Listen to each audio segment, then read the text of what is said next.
All right, here we are, moving right along on to game number 5, and playing on the blue side for Team Fire is 3-time world's participant, 5 if you count the analyst desk. It's DoubleLift. I like it.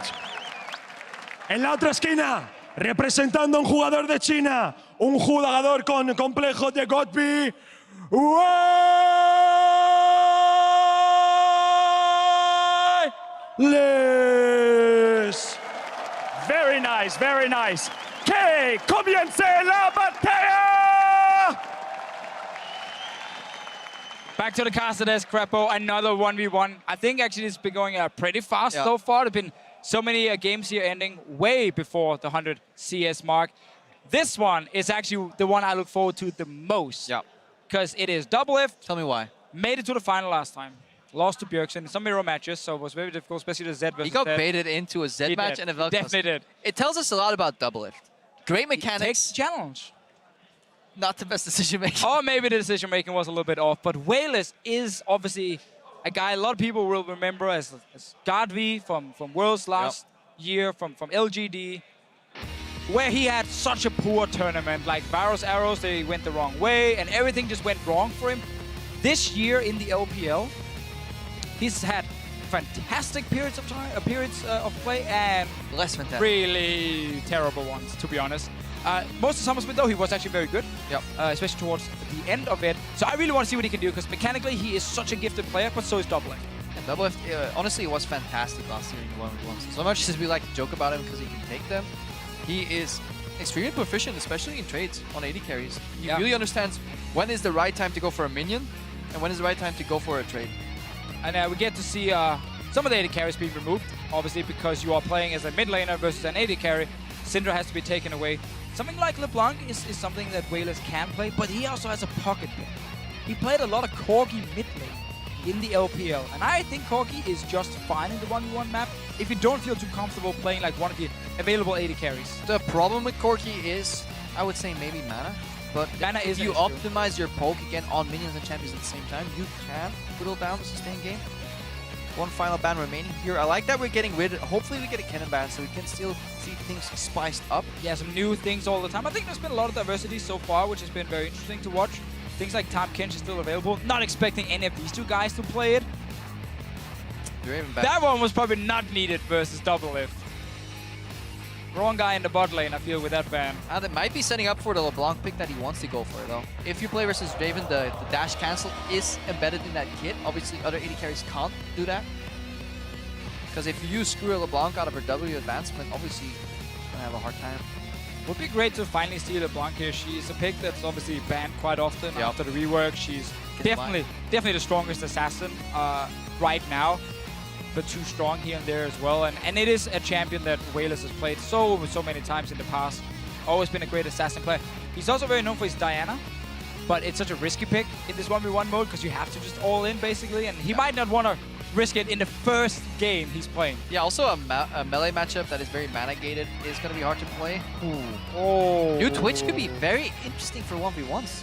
Yeah, one of the problems though in this matchup specifically is that when Twitch will throw down his poison, which is such a big part of stacking up the poisons, of stacking up the poisons for expunge in the early game, LeBlanc can obviously like jump out of it very easily, so it can be actually hard to get enough stacks on her. But she has to jump out of it defensively, because if Twitch plays, let's say, that happens, you throw out your W, LeBlanc advances forward, she's playing in the minion wave as well, where she kind of has to fight the Twitch and the minions, and then if she goes backwards, she gets more stacks on the back end. Yeah, she should be able to out-trade him though, if she actually gets in the face of the Twitch and his W is lying in the back where the distortion came from.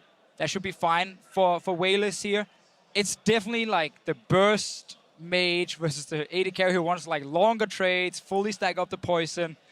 Risky choice from DoubleLift, but Twitch is super good right now. Level 6 actually introduces an interesting spike for Twitch, because just the sheer amount you can outrange the LeBlanc with, making her kind of engage very predictable. She can just always close the gap so easily against the Twitch. Like, yes, he can outrage her for like 1 or 2 hits. I mean, that might be enough. I mean, this champion is very squishy.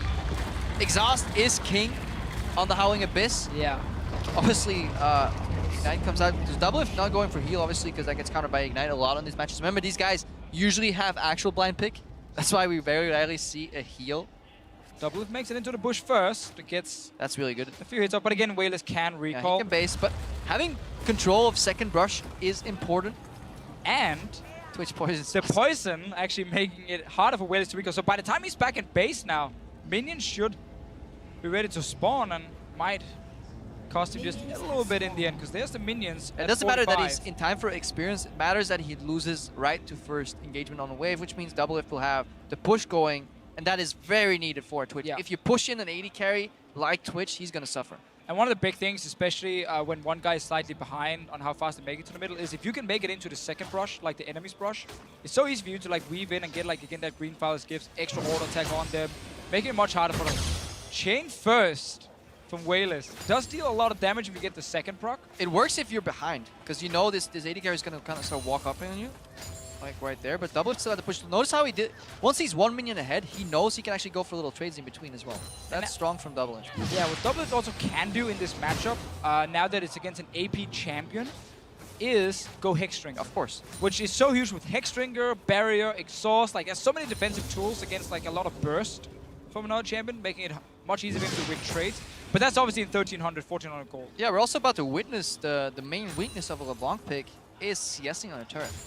Really hard to do so if you're not having access to continuous mana pool. Yeah, we talked about how the tower works with the caster minions. With the melee minions, it's actually even more annoying because the tower will deal about 50% damage on the melee minions. So if you don't hit it at all, the tower will just take it down on the second shot, and there's really nothing you can do against it. We1less went for a W that lasted a minion at the same time and hit DoubleLift, but his E missed, which gives DoubleLift the preferential trade. He needs to keep this wave position like this, though. He's waiting for the minion, the relic to spawn.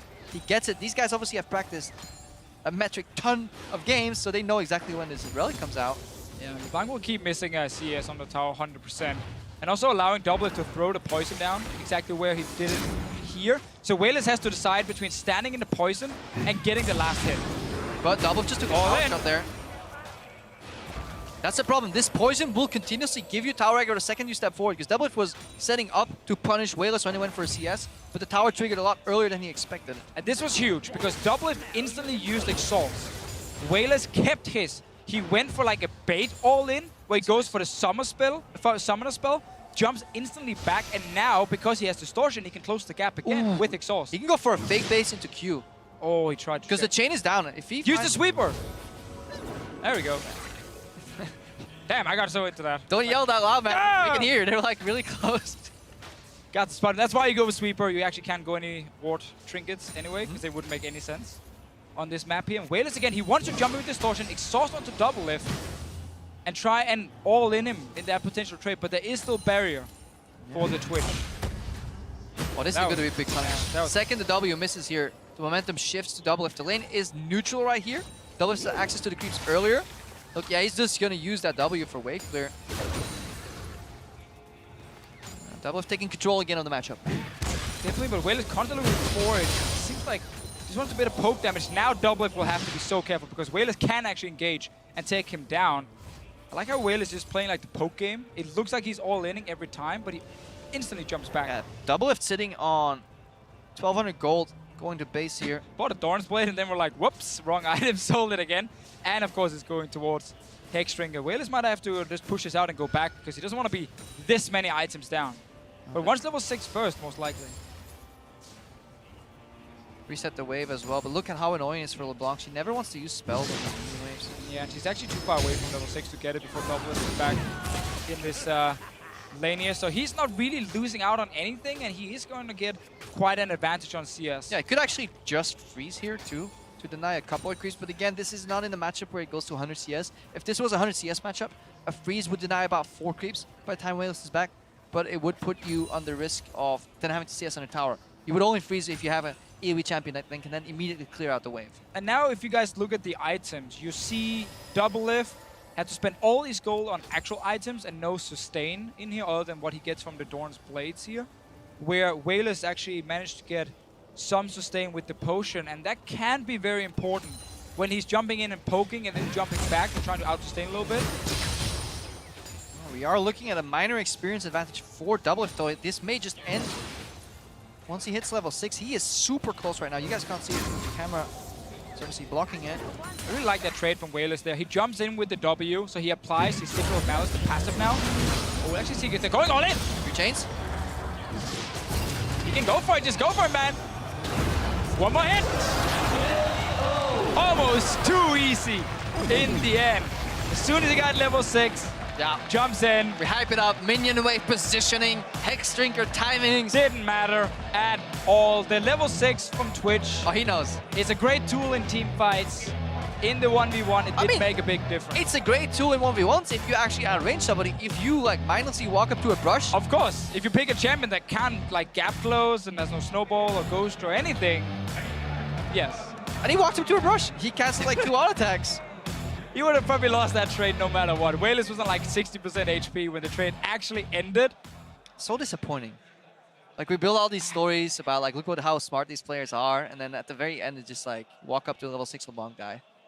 Yeah, I mean, a LeBlanc pick as an assassin is supposed to kill 80 carries early on. As you can see, DoubleLift never really had enough damage to threaten the LeBlanc, and he got him down to 50%, basically, with that one. We1less not even smiling. He's like, business as usual. I'm done. I've taken down DoubleLift. And both North American players who made it to the final last year are out. In round 1. In round 1. Not good for Team Fire, but Team Ice, oh my, they're doing And these are all good. kind of sub 50 game wins as well. We're waiting obviously for Froggen to hopefully show up at this 1v1 tournament, pick some Nassus. Luckily for us, he isn't here. No, luckily for us, he is not here. But we have 2 guys on stage. They're here, and they're ready to yell again.